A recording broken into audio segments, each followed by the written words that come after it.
dari seluruh saham dengan hak suara yang sah, yaitu sejumlah 991.660.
Selalu berat jika harus pergi tanpa mereka.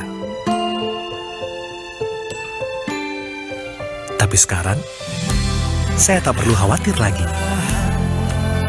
Karena semua sudah terproteksi.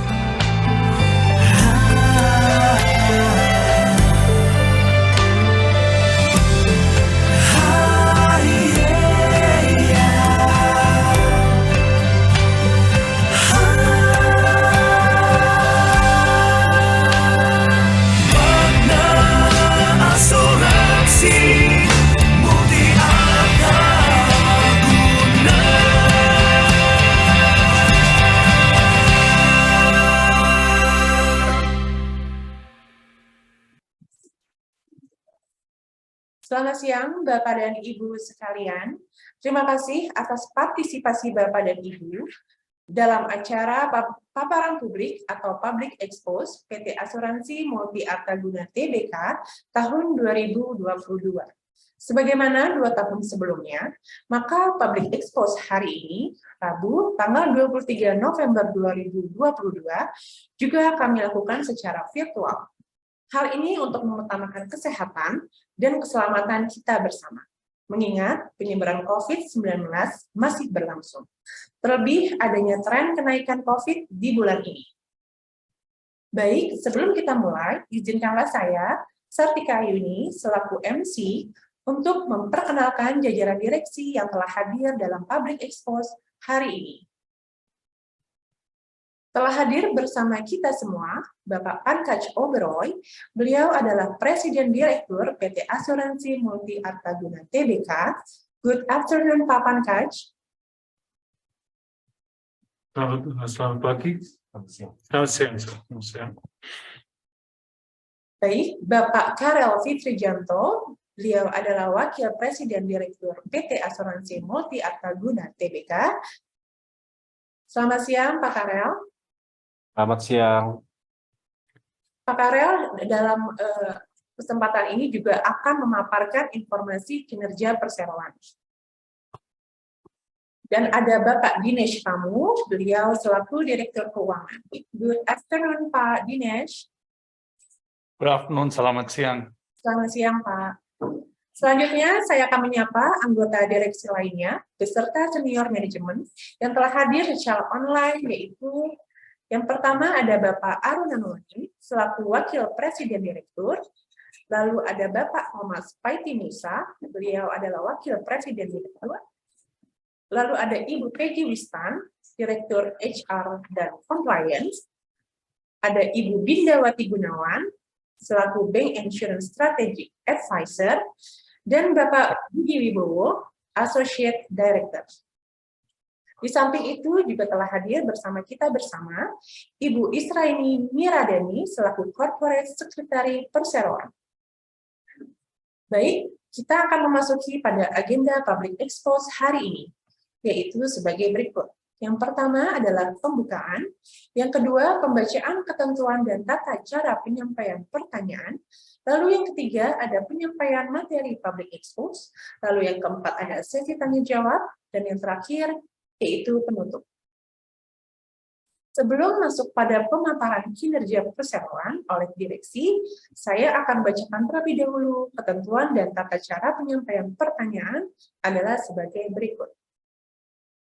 Mohon Bapak dan Ibu menuliskan nama dan instansi pada saat menyampaikan pertanyaan melalui kolom Q&A. Saya akan membacakan pertanyaan yang relevan dengan tema dan topik yang disampaikan dalam public expose hari ini. Untuk mempersingkat waktu, saya akan mengundang Bapak Karel Fitrijanto selaku Wakil Presiden Direktur untuk menyampaikan materi public expose. Sebagai informasi juga, bahan pemaparan materi juga telah kami submit pada Bursa Efek Indonesia pada tanggal 16 November 2022. Baik, kepada Bapak Karel Fitrijanto, untuk waktu dan layar saya persilakan. Terima kasih moderator, Ibu Sartika Ayuni atas kesempatan yang diberikan. Selamat siang, Ibu yang kami hormati. Terima kasih atas kehadirannya secara virtual pada Public Expose PT Asuransi Murti Adaguna Tbk, bahwa Public Expose ini diadakan sesuai dengan Peraturan Bursa Efek Nomor 1E tentang kewajiban penyampaian informasi. Untuk itu, kami mewakili direksi perusahaan akan memaparkan kinerja perusahaan untuk tahun 2021 sampai dengan kuartal ketiga 2022. Berikut ini kami tampilkan slide presentasi kami.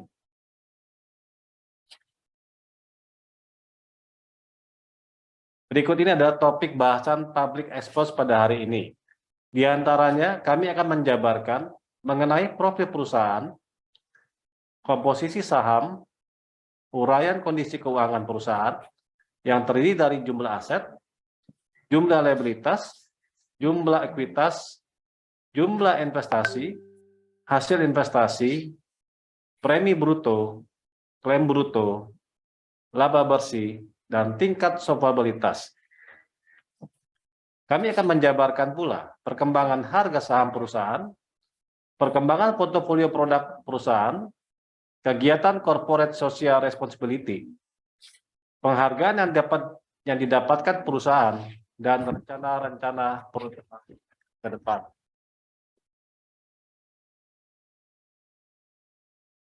Perusahaan PT Asuransi Murti Adaguna yang bergerak di bidang asuransi umum telah berdiri sejak tanggal 14 November 1980 di Surabaya.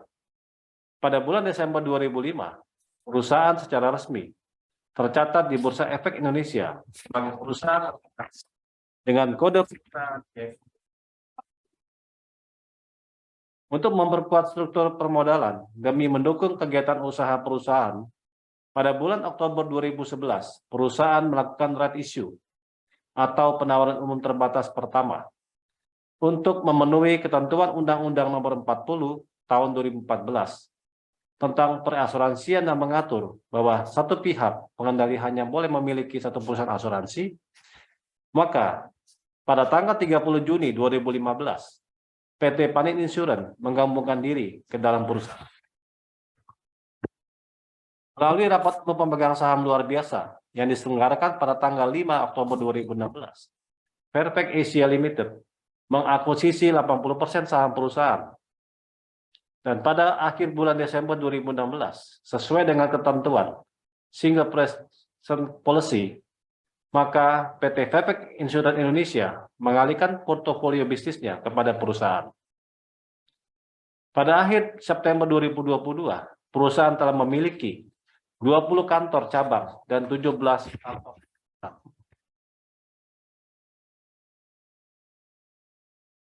Pemegang saham. Berdasarkan data pertanggal 30 September 2002, total saham yang disetor dan ditempatkan perusahaan adalah sebesar 5.552.516 lembar saham dengan susunan pemegang saham perusahaan yaitu Fairfax Asia Limited sebesar 80%, PT Bank Pan Indonesia Tbk sebesar 7,76%, masyarakat sebesar 11,93%, dan saham treasury sebesar 0,31%.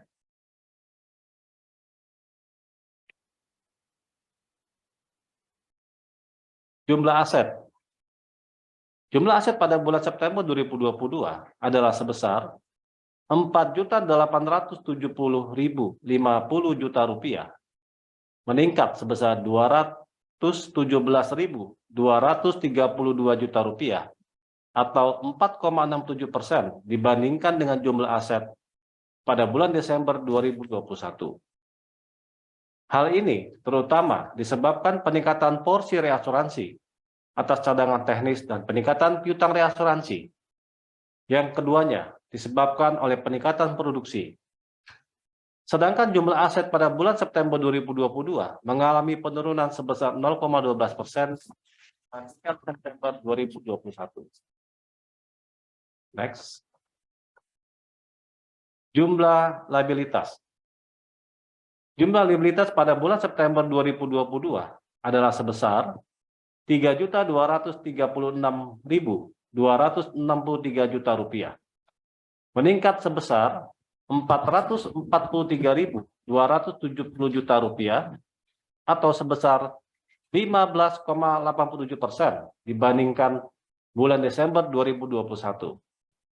Peningkatan ini terutama disebabkan oleh liabilitas asuransi sebesar 367.666.7 juta rupiah atau 16,4%, dan hutang reasuransi yang lebih tinggi sebesar 52.996 juta rupiah atau 27,29%. Hal ini juga berkaitan dengan peningkatan produksi. Sedangkan jumlah liabilitas pada bulan September 2022 meningkat sebesar 6,12% dibandingkan September 2021.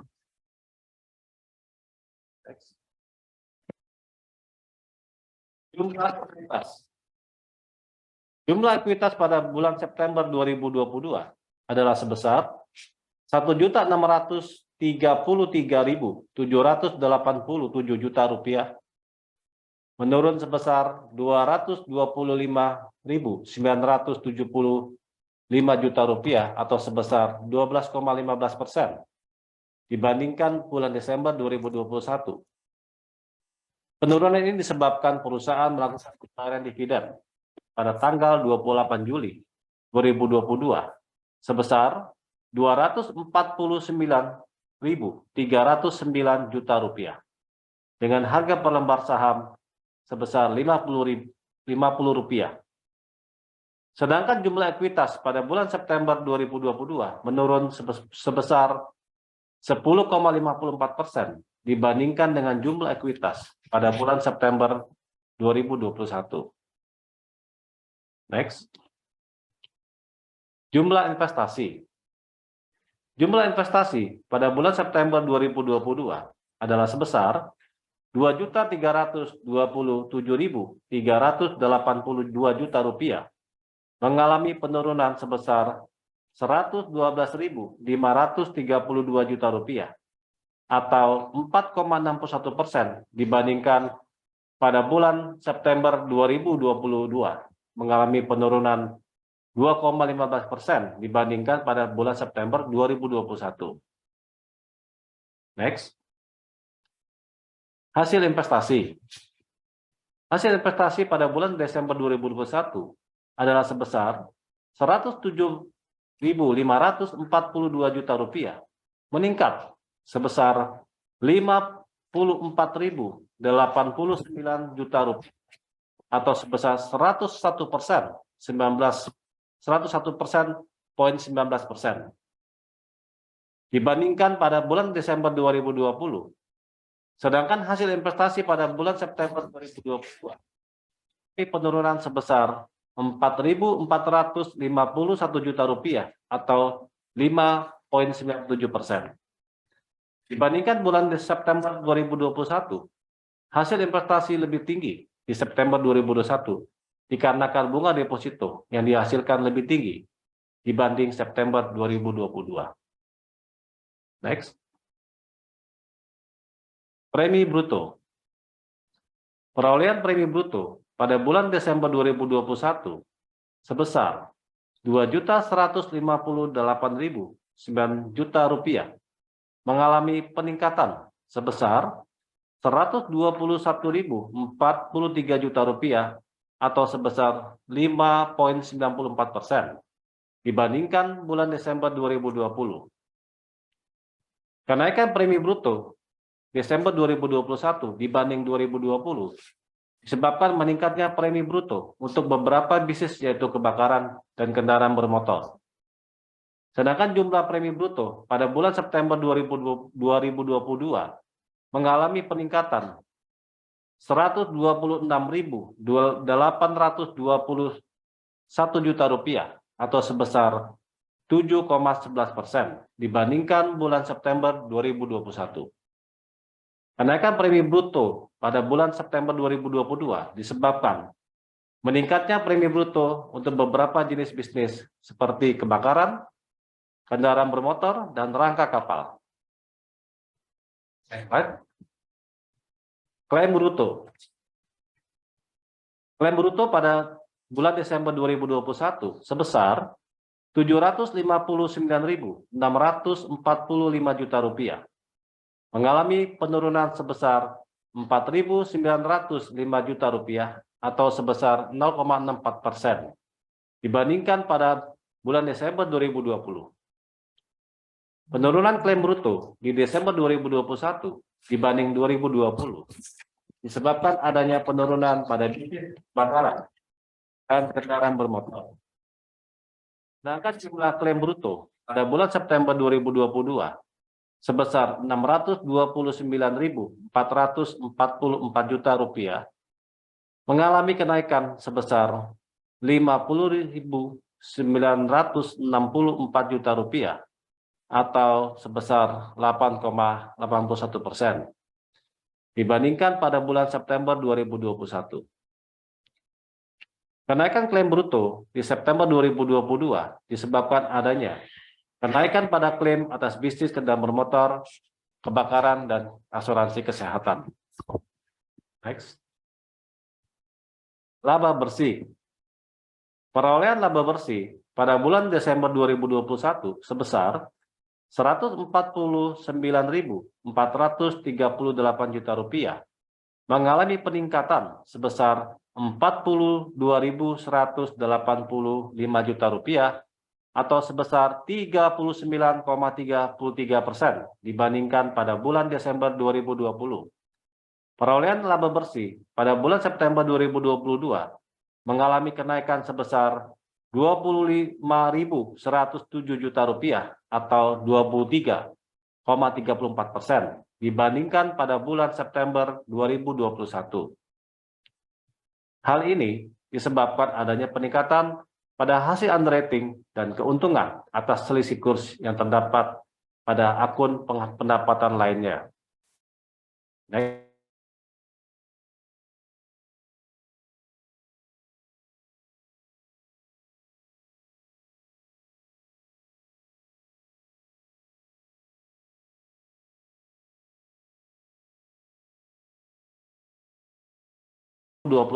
Sebesar 463% lebih rendah daripada MMBR pada Desember 2020, yaitu 587%, di mana terdapat pembayaran dividen pada bulan Juli 2021. Pada bulan September 2022, MMBR sebesar 399%. Hal ini disebabkan perusahaan telah membayar dividen pada bulan Juli 2022, baik di Juli 2020. Perusahaan membayar dividen sebesar Rp50 per lembar saham. Next. Harga saham. Slide ini menunjukkan harga penutupan saham pada setiap akhir bulan selama Januari 2022 hingga September 2022. Harga saham tertinggi terjadi pada bulan Juni 2022, yaitu sebesar 400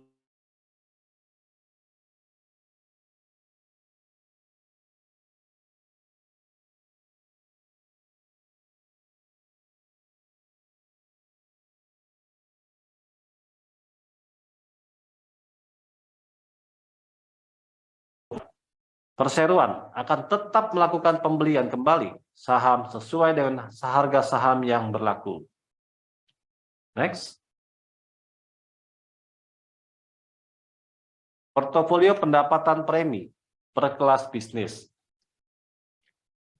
Perolehan premi bruto pada bulan Desember 2021 adalah sebesar 2.158 miliar rupiah, dengan perolehan premi terbesar diperoleh dari asuransi properti sebesar 37%, asuransi lainnya sebesar 27%, asuransi kendaraan bermotor 20%, asuransi kesehatan sebesar 8%, dan asuransi pengangkutan sebesar 8%. Perolehan premi bruto pada bulan September 2022 adalah sebesar 1.910 miliar rupiah, dengan perolehan premi terbesar diperoleh dari asuransi properti sebesar 37%, asuransi kendaraan bermotor 18%, asuransi lainnya 32%, asuransi kesehatan sebesar 6%, dan asuransi pengangkutan sebesar 7%. Next. Berikut tanggung jawab dan tahun 2022. Pada tahun 2022, asuransi Multiata Guna telah melaksanakan beberapa program CSR atau Corporate Social Responsibility, yaitu diantaranya dalam menyambut Hari Raya Idul Fitri 1443 Hijriah, perusahaan berbagi kebahagiaan bersama masyarakat sekitar dengan membagikan bingkisan Hari Raya. Sebanyak lebih dari 106 bingkisan dibagikan kepada petugas keamanan, petugas kebersihan, petugas parkir, dan pengurus musola. Harapan perusahaan, pemberian bingkisan tersebut dapat bermanfaat dan membawa kebahagiaan dalam perayaan Idul Fitri. Dan juga kami melakukan sebagai wujud komitmen terhadap bidang pendidikan di Indonesia. Asuransi MAG turut mendukung upaya mencerdaskan kehidupan bangsa dan meningkatkan kualitas sumber daya manusia.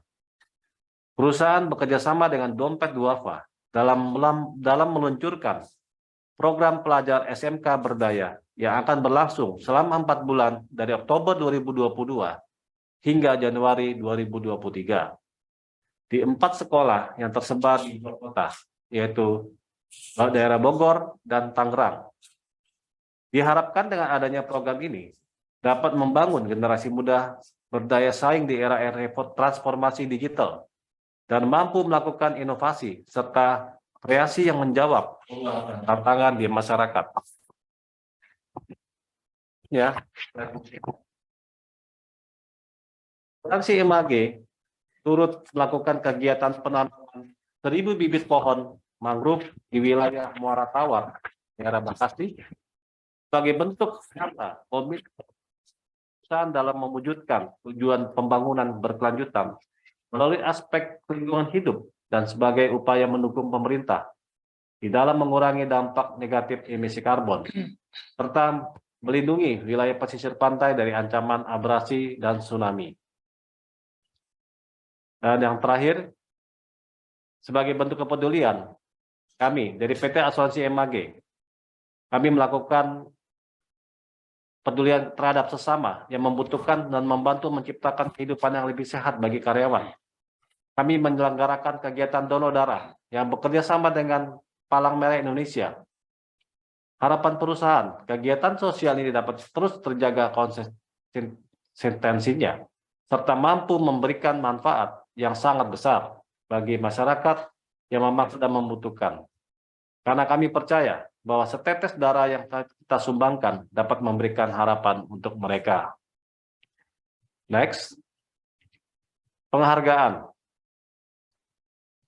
Berikut ini adalah penghargaan yang didapatkan Asuransi MAG pada tahun 2000. Yang pertama, kami mendapatkan penghargaan dari Infodex sebagai konvensional general untuk kategori premi bruto kelas 1 triliun sampai dengan 2 triliun. Dan kami mendapatkan penghargaan dari Infobank sebagai excellent for financial performance full year 2021. Kategori gross premi 1 triliun sampai dengan 2,5 triliun. Yang ketiga, kami mendapatkan penghargaan dari Business Indonesia sebagai awarded the best insurance service sector 2022. Next slide.